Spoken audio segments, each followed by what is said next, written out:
Hi and welcome back. Today's video is focused on first-time home buyers. I'm going to break down the do's and the don'ts in 6 steps. Make sure you watch to the very end because I'm going to share some tips with you on how to save some cash and how to make the process a little bit easier if this is your first purchase. So what are we waiting for? Let's jump right in. Welcome to 772 Living with Lisa, where you can learn all about Florida's Treasure Coast, local neighborhoods, and real estate tips. I'm Lisa Ammons, local resident and real estate professional.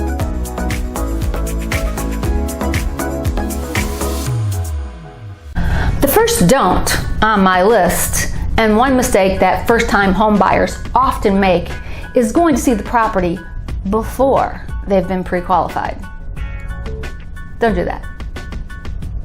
This is a common mistake and the wrong way to start off your home buying journey. I can't tell you how many times I get calls from people who are looking to buy a home, have never purchased a home before, and they're so excited they just want to jump right in and start seeing those properties. And you need to know if you are financially qualified to buy the property. The seller who is selling the home also wants to know that the people that are coming into their home are financially qualified to buy the home. A lender is going to go over your credit, your income, your available cash. They're able to determine by looking at these things closely what you can actually afford. I know that there are lots of calculators online, but the calculators can't really look at your credit and they can't look at your income in the same way that a lender would look at your income. So it's extremely important you do speak to a lender who can qualify you effectively. I find a lot of first-time home buyers are actually shocked that they can't afford what they want. So it's a reality check, but it puts you in a position of control. It takes stress out of the situation. You know exactly what you can afford. You know exactly how much money you're going to need. And it will empower you to make better buying decisions and not waste time. So knowing where you stand financially is very important. So do talk to a lender first. Get pre-qualified. Okay, the second don't is don't expect the house to be exactly what you want. This is your first home. You are a first-time home buyer, and your budget is going to dictate what you can afford. I know that many buyers are going to want granite countertops, crown molding, stainless steel appliances, and you've got these visions of this perfect home that you're going to buy. It's your first home. And often it's going to be a starter home, and that mortgage pre-qualification is going to determine what kind of home you can buy. So do expect to make some compromises. It is part of the home buying process.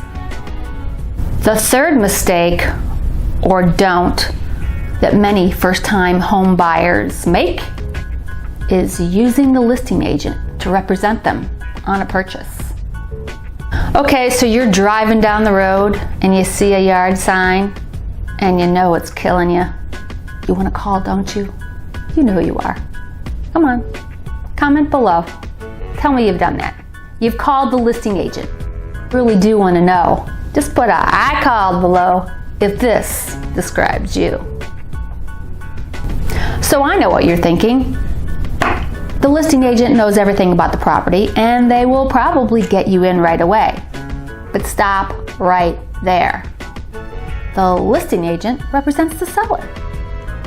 It's a huge gray area to try to represent both the seller and the buyer. Don't you want someone to negotiate on your behalf to get you the best deal? A buyer's agent is what you need. So do find yourself a real estate agent, a buyer's agent.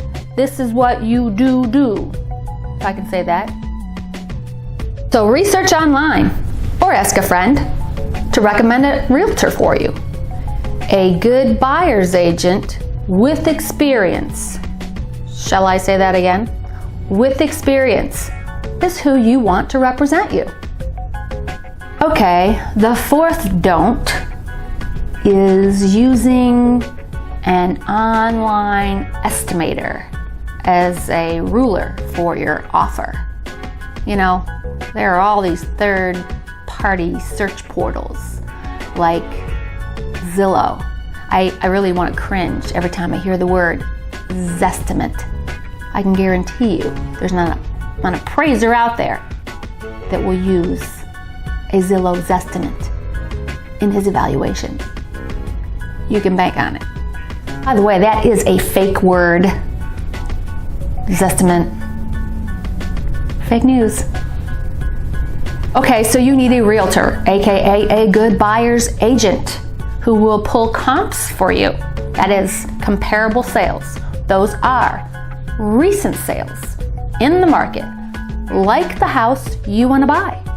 This is going to be an excellent indicator of what's happening in the market and what the home is worth.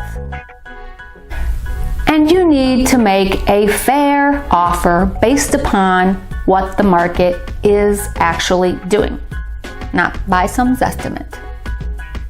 So, do have your buyer's agent provide you with recent sales before you make your offer. Now, I want to know, did you really think that Zestimate was real? Comment below. I really would like to know if you thought the Zillow Zestimate was actually a real thing. Moving on. The fifth don't and first-time homebuyer mistake is not budgeting for maintenance on your new home purchase.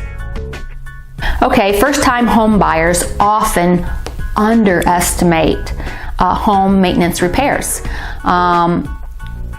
You need to put aside 1% of the purchase price. That's a good rule of thumb for maintenance and repairs. There are a lot of hidden costs when you purchase a home. You have regular lawn maintenance, painting the home, power washing the home, maintaining your air conditioning and heating units, but also things break, and the things that you may have called a landlord for before, now it's you. You have to make those repairs. So budgeting for those repairs is extremely important. Never let a repair go for an extended period of time, because that small repair ends up being a very large repair, and it can cost you a great deal more if you let the problem stew, so to speak. So do budget for home maintenance and repairs after you purchase your new home. Okay, the sixth mistake or don't is not researching. And what I mean by that is not researching all of your options, like a down payment assistance program. Saving a down payment to purchase a home is often cited as the #1 hurdle for a first-time home buyer. So you need to do a little research. There are thousands of down payment assistance programs throughout the United States. Now, these programs typically offer a soft second mortgage or grant with a 0 or a low interest rate on the note, and typically those payments are deferred. Now, one note, I will mention that these programs have very strict guidelines. They have an income guideline. So if you're making 6 figures and hitting it out of the ballpark, this is not the program for you. You will not qualify. It's normally for lower income type budgets. You do have to qualify for a mortgage. You will need to get pre-qualified and show that you are credit worthy of a loan just to make the application. They're going to ask you for that. If you would like to find out more about down payment assistance programs here in the U.S., I put a link below to the HUD.gov site. They have a full list of down payment assistance programs here in the United States, and hopefully that will help you. Now, I promised a tip that would help you save some money, and I'm going to deliver on that. There are a variety of ways for you to put a home purchase together, and cash is normally the biggest problem for most first-time home buyers. Your cost to get into a home minimally is going to be in between 6 and 7%. Approximately 3.5% of that would be your down payment, and 4%, let's say, closing costs. Let's talk about the bare minimum is between 6 and 7%. If you don't have 6 and 7% total cash, you minimally have to cover the down payment. Banks are going to require that. You can get a gift from a family member. If you've got a great relationship with your family, conventional loans will allow a 3% gift. FHA will allow a 6% gift. It really depends on which box you're going to fall into. So getting gift funds is one of the ways you can reduce the amount of cash that you need in order to get into a home. Now, you might be saying, my family's not going to give me the money. Well, make an excellent offer on the property that you want. Do not lowball. Put in a great offer and ask the seller to do it. Banks allow sellers to contribute towards your closing costs and prepaids. It's going to be capped at 3% if you're using a conventional loan, but they will allow up to 6% on a FHA product. Always remember, if you've got a good realtor, there's a way to negotiate assistance into your deal. If you would like to know more about that, I am going to be creating a video on how to get your closing costs paid.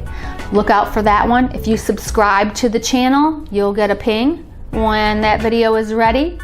And please, if this was helpful, give it a thumbs up. It's really important to me to know that I'm providing good content for the people that are watching my videos. Have a question about buying a home, closing costs, how to get pre-qualified, type some comments below or email me directly, and I am more than happy to help you. I'm Lisa Ammons, and I want to thank you for stopping by.